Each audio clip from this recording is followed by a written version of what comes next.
Quel regard portent ces deux observateurs avisés de notre époque sur ce que l'on appelle les fractures territoriales et puis les convulsions sociales que le pays connaît maintenant depuis plusieurs mois, depuis plus d'un an. Nous accueillons donc Jérôme Fourquet, auteur de L'Archipel français, naissance d'une nation multiple et divisée. Jérôme Fourquet est également directeur du département Opinion et stratégie d'entreprise. Nous accueillons également à ses côtés Jacques Lévy, géographe politique, géographe connu à la réputation internationale. Et pour vous interroger, messieurs, à mes côtés, Patrice Moyon, journaliste éditorialiste à Ouest France. Bienvenue, à vous. Ah, alors, ça c'est toujours... Normalement, les micros sont ouverts. Ils sont ouverts? Merci, bonjour à toutes et bonjour à tous. Voilà. Oui. Oui. Alors, messieurs, merci de votre présence. On va vous interviewer pendant une vingtaine de minutes. Alors, je sais que c'est assez court, ça va être rythmé. Surtout, vous avez beaucoup de choses à dire. Mais je crois qu'après, vous avez d'autres rendez-vous, dédicaces, etc. Et donc, vous pourrez poursuivre les échanges avec le public qui souhaite vous rencontrer. Première question, on va parler donc de fractures territoriales et on va parler notamment des mouvements sociaux avec une première question donc de Patrice. Oui, Jacques Lévy, je vais faire appel à votre mémoire. Il y a un peu plus d'un an, il y a eu ce mouvement des Gilets jaunes. C'était la période où toutes les réformes d'Emmanuel Macron semblaient sur la bonne voie. Jean-Luc Mélenchon rêvait de faire déferler la France sur les Champs-Élysées sans succès. La CGT essayait de faire dérailler les réformes sans succès. Et puis on a vu un mouvement venu du diable Vauvert qui a failli faire dérailler la Macronie. Qu'est-ce que vous vous êtes dit quand vous avez vu ce mouvement social émerger? Je vais vous poser la question à tous les deux. Alors, Jacques Lévy, pour commencer. Ça m'a dérangé intellectuellement parce que j'avais pas la réponse. Hein, donc, nous, les chercheurs, on est des gens qui sommes censés privilégier les questions sur les réponses. Et donc là, il y avait beaucoup de questions et pas beaucoup de réponses. Alors depuis, j'ai essayé de trouver des réponses, mais ça reste quand même un mouvement assez original hein, à l'échelle de l'histoire française et à l'échelle des différentes sociétés comparables. Hein. Donc la part de mystère demeure, mais bon, on a quelques clés quand même pour essayer de situer ce mouvement par rapport à d'autres. Est-ce que vous l'aviez vu venir, ce mouvement? Non. Parce que vous aviez quand même publié en 1999 « Pensée d'espace pour lire le monde ». Est-ce que vous vous êtes dit, bah là j'ai peut-être une réponse? Oui, non, il se trouve que nous avons publié au moment du déclenchement du mouvement un livre qui s'appelle « Théorie de la justice spatiale », qui abordait les questions. Mais par contre, là où nous avons été surpris, c'est sur la construction d'un mouvement politique. Hein, donc c'est un mouvement politique qui a une base sociologique assez originale, qui d'une certaine façon conforte ce que nous constations. Hein. C'est-à-dire que ça nous a surpris, mais ça ne veut pas dire que c'est le contraire de ce que nous attendions. C'est simplement qu'on n'imaginait pas que ça prenne cette forme-là, mais le fait qu'il y ait une définition géographique en fait de ce mouvement, c'est-à-dire que c'est l'alliance en gros des périurbains et des infraurbains, c'est-à-dire la même alliance que celle des mouvements tribuniciens de droite. Hein. Donc c'est pas quelque chose de totalement surprenant, mais par contre c'était pas du tout évident que justement, contrairement à l'encadrement qu'on voit sur la scène publique avec le Rassemblement national, hein, dont c'est essentiellement ce type d'électorat, mais là c'était une autre partie, la partie notamment qui avait été peu encadrée, qui votait moins, qui donc avait un peu renoncé à la politique, alors que les électeurs du Rassemblement national, ils n'ont pas renoncé à la politique, ils y croient. Et donc c'était un autre versant d'un rapport à la politique qui ressemble. Hein, donc ces gens-là, c'était en effet les invisibles en partie, même s'il y a des visibles qui les ont un petit peu infiltrés, mais globalement c'était ça. Et donc c'était intéressant de voir que peut-être, là je fais un lien qui pourrait être discuté, mais que le nettoyage par Emmanuel Macron de la partie supérieure de la scène publique avait aussi ouvert une possibilité de rénovation de la partie inférieure, on pourrait dire, c'est-à-dire celle ou périphérique, c'est-à-dire celle des gens qui participent peu à la vie politique et qui n'ont pas créé quelque chose malgré les tentatives de la France insoumise, du Rassemblement national, qui s'est intégré dans l'espace existant. Hein. Donc ils ont fabriqué un objet nouveau et qui s'est un peu dilué ensuite. Je ne sais pas ce qui va en rester, mais on peut dire que ça fait aussi partie d'un mouvement général de rénovation de la vie publique en France. Est-ce que justement le fait que aujourd'hui les corps intermédiaires, comme on les appelle, ont repris un peu de poil de la bête, si vous me permettez l'expression, est-ce que ça va contribuer à étouffer de nouveau ces fameux invisibles? Je ne crois pas du tout que les corps intermédiaires aient repris du poil de la bête. Je pense que nous assistons. C'est Jean-Luc Mélenchon qui a dit que l'objectif d'Emmanuel Macron, c'était le scalp de la CGT. Je pense qu'il est en train de l'obtenir. Et je pense que la prochaine étape, c'est le scalp de la FNSEA, avec le débat public sur l'agriculture. Pour la première fois, grâce à l'Union européenne qui lance une réforme de la PAC et qui demande aux États membres de proposer un plan stratégique national.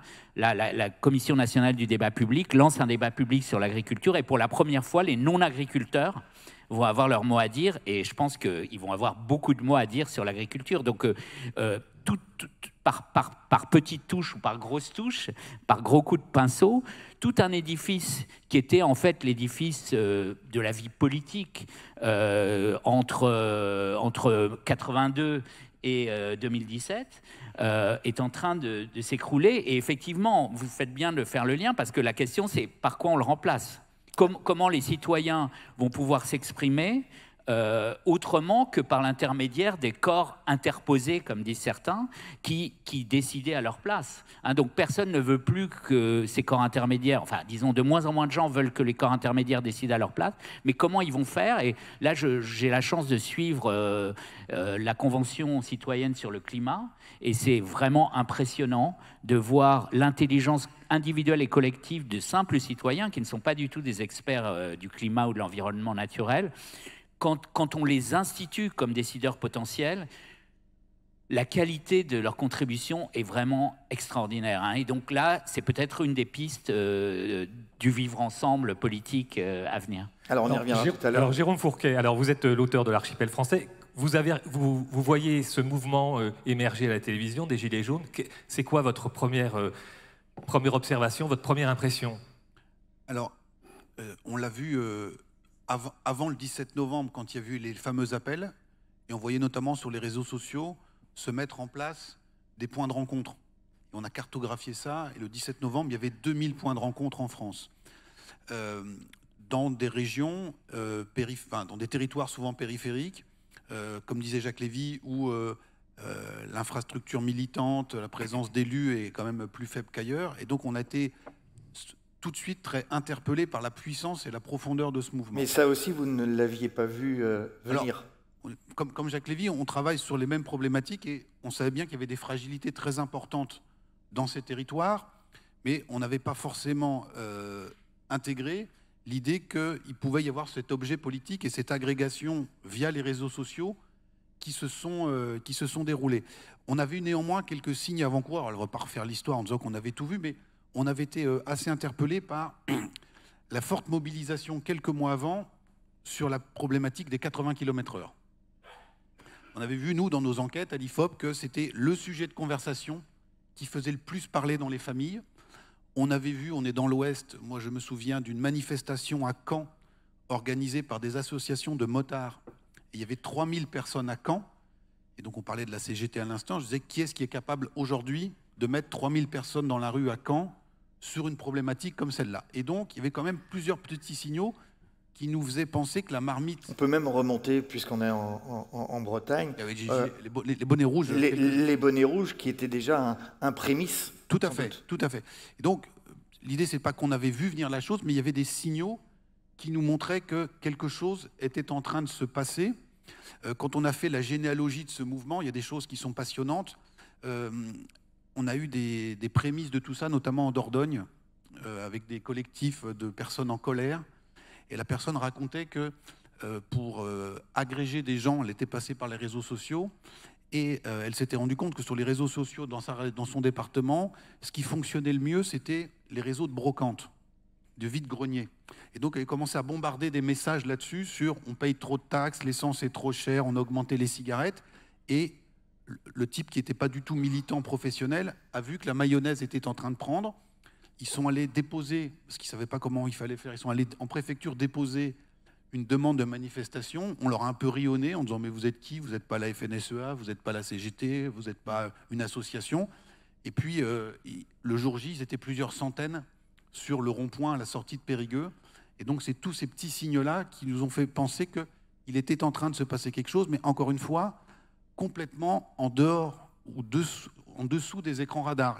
Les organisations syndicales ont été complètement prises à contre-pied par ce mouvement-là parce que c'était des publics qu'elles ne connaissaient pas et qu'elles ne travaillaient plus depuis très longtemps. Donc c'est avant le mouvement et le jour J, je me souviens très bien, à 9h30, 10h, sur BFM, on annonce la première victime de ce mouvement. C'est une femme qui se fait renverser sur un rond-point. BFM se débrouille quelques heures après pour retrouver la fille de cette dame sur un autre rond-point 200 km plus loin. Et la fille dit, on s'est concerté avec mes camarades, on a fait 1 minute de silence pour ma mère et on va continuer le mouvement. Et là, à 9h30, 10h, moi je m'étais dit, il y a un premier mort, c'est pas du tout organisé, le mouvement va capoter parce que c'est une espèce de jacquerie et la fête est finie.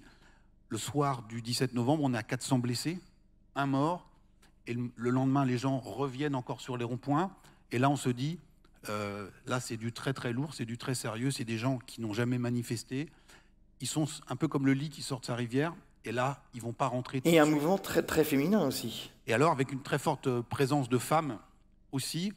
Alors ce mouvement il est, de mon point de vue, majeur à étudier parce qu'il fait ressortir toute une série de problématiques.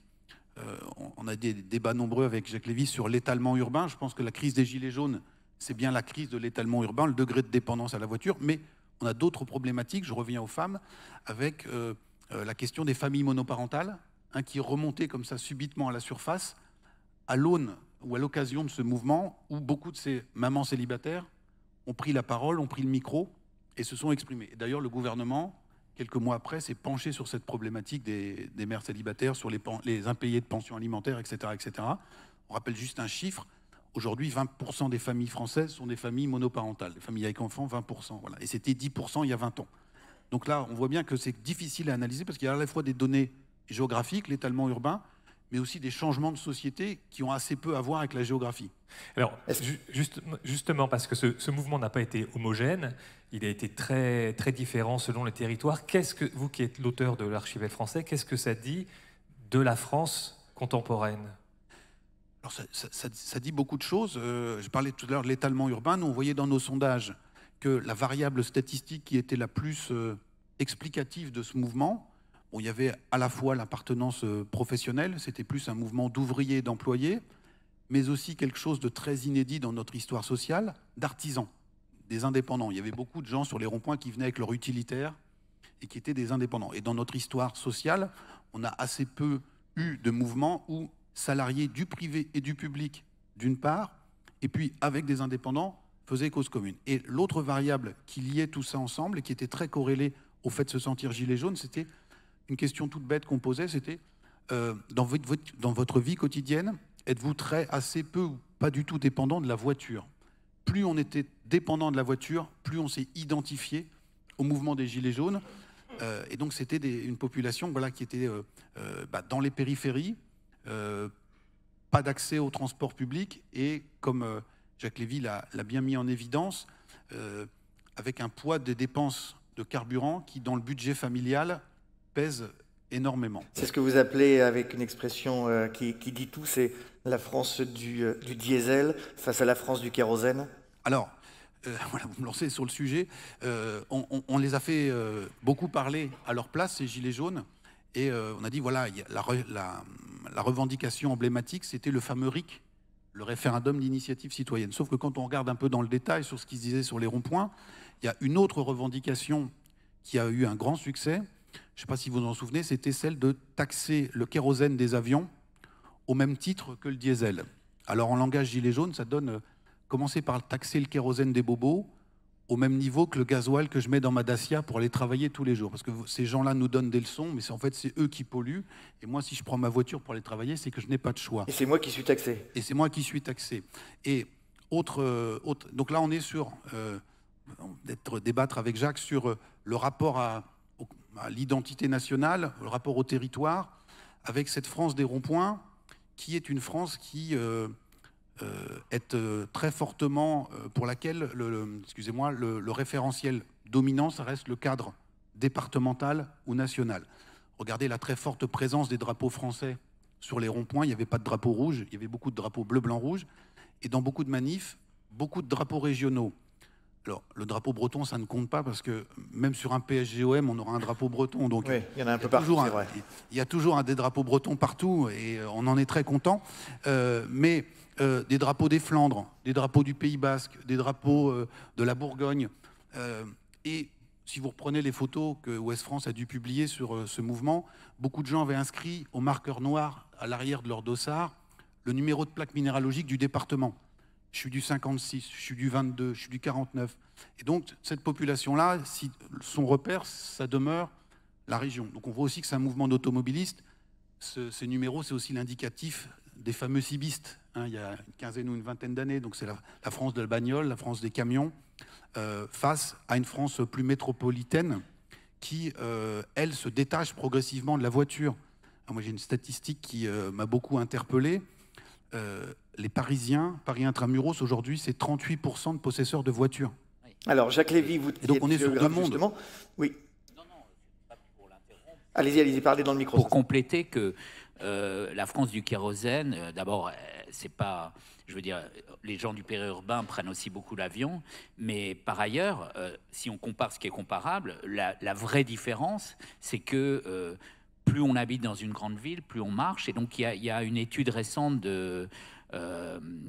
des mobilités en Île-de-France qui montre que sur les 43 millions de déplacements quotidiens des Franciliens, il y en a plus de 38% qui se font à pied. Et simplement, c'est quelque chose qu'on ne mesurait pas jusqu'à il y a quelques années. C'est-à-dire qu'on considérait que la marche à pied n'était pas un déplacement. Et donc, c'est 60%... C'est la mode depuis un mois, là, à Paris. Voilà, c'est la mode depuis un mois. On marche plus vite, mais c'est y compris, donc ces 38%, c'est y compris dans le périurbain de l'Île-de-France. Hein. Donc, ce qui veut dire que plus vous êtes dans la zone dense, c'est le cas à Rennes aussi, hein, c'est-à-dire qu'il y a beaucoup de déplacements qui se font à pied, alors que effectivement, dans le périurbain, compte tenu de la structure même du périurbain, le fait qu'il n'y a pas de diversité fonctionnelle, vous ne pouvez pas aller acheter votre pain à pied. Ce n'est pas possible. En fait, ça serait vraiment une épreuve un peu absurde. Et donc, ça, c'est une vraie différence. Hein. Et donc, c'est le modèle d'habiter qui est un élément, si on parle de société... séparés par des modes de vie, par des valeurs, etc., ces modèles d'habiter deviennent extrêmement... Enfin, ils l'étaient peut-être déjà, hein, mais en tout cas, ils sont clairement un élément de clivage entre des gens qui sont dans un rapport d'imprégnation avec l'environnement, avec des mobilités qui sont elles-mêmes liées à l'espace public, c'est-à-dire qui contribuent à fabriquer l'espace public et qui supposent l'espace public. Donc une exposition à l'altérité permanente, hein, évidemment, quand il y a des grèves, encore plus, mais alors qu'au contraire, le mode de vie dominant d'un périurbain, il est constitué pour l'essentiel d'espaces privés. Donc ça, c'est une énorme différence. Est-ce que vous Jacques Lévy, alors je voulais juste rebondir comme... Non, et juste peut-être pour rebondir sur ce que disait Jacques, petite anecdote, le mouvement proche du Parti Socialiste que Raphaël Glucksmann a créé, il s'appelle Place Publique. Hein, donc on voit bien que c'est la place, c'est là-dessus, on disait jadis, c'est l'homme de la rue.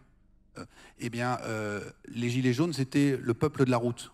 Hein, eux, ils se sont donné rendez-vous sur des ronds-points, c'est la civilisation de la bagnole, et dans nos grandes villes, on est, et sans doute peut-être de plus en plus, dans une civilité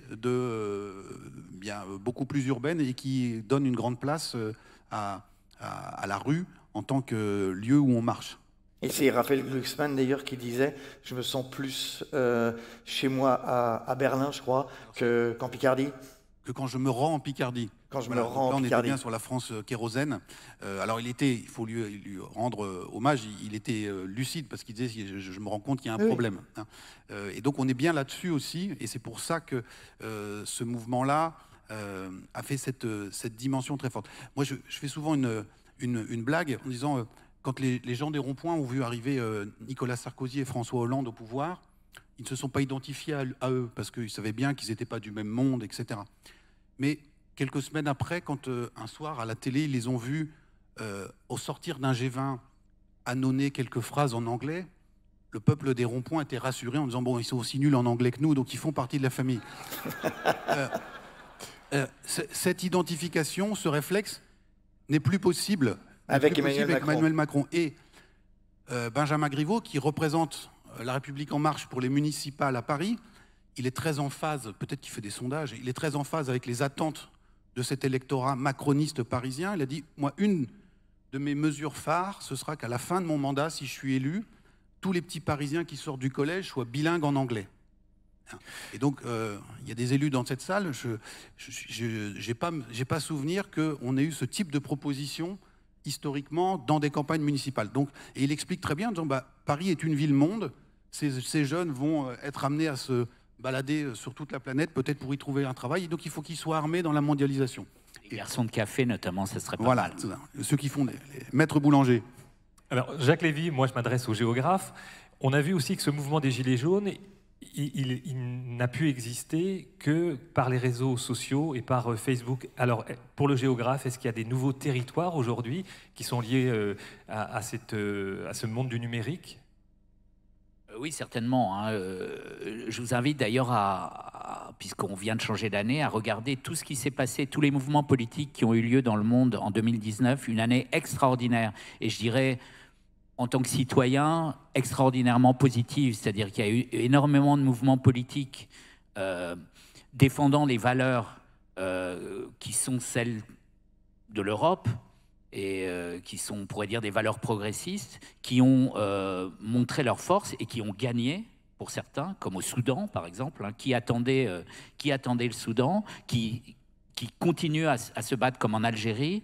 Il y a eu plein de mouvements aussi en Europe de l'Est contre la corruption, contre le nationalisme. Donc, il s'est passé beaucoup de choses, et c'est vrai que le style de ces mouvements, même s'ils ont été très divers entre la Bolivie, le Chili, etc., on voit quand même que la manière de mobiliser ne peut pas être pensée sans faire allusion au numérique. Hein. Donc ça c'est sûr qu'il y a un style particulier, une manière particulière. En même temps, ce qui est compliqué, si on prend un peu de recul, si on compare les trois grands moyens de lutte contre la distance que sont la coprésence, hein, comme ce que nous faisons en ce moment, à être ensemble dans le même lieu, se déplacer ou utiliser la télécommunication, on constate que tout progresse en même temps. C'est-à-dire qu'il ne faut pas s'attendre à une société où il n'y aurait plus de villes, plus de déplacements, où il n'y aurait plus que du télétravail et de la vente par correspondance. Ce n'est pas ce qu'on observe. C'est qu'en fait, chacun épaule les autres. C'est-à-dire que chaque grand moyen, par exemple l'urbanisation, utilise bien sûr la télécommunication et la mobilité. Donc cette complexité, il faut l'avoir en tête pour comprendre ce qui se passe. C'est-à-dire que c'est à la fois des gens qui se contactent sur les réseaux sociaux, mais qui vont manifester au centre-ville. Hein, donc c'est, par exemple, en Algérie, c'est très clair que ça se passe de cette façon. Et alors, ce qui est intéressant aussi sur cette question sur le poids des réseaux sociaux dans le mouvement des Gilets jaunes, le mouvement des Gilets jaunes, c'est le premier mouvement à l'échelle mondiale, un grand mouvement social, qui est post-modification de l'algorithme de Facebook. Facebook a été beaucoup attaqué aux États-Unis en disant « Qu'est-ce que vous avez fait face à Trump, etc. » Et il y a toutes les fake news. Et donc, on est là avec Ouest France. Ils ont dit « Attention, nous, on n'est pas un journal, donc on ne va pas contrôler tout ce qui se dit.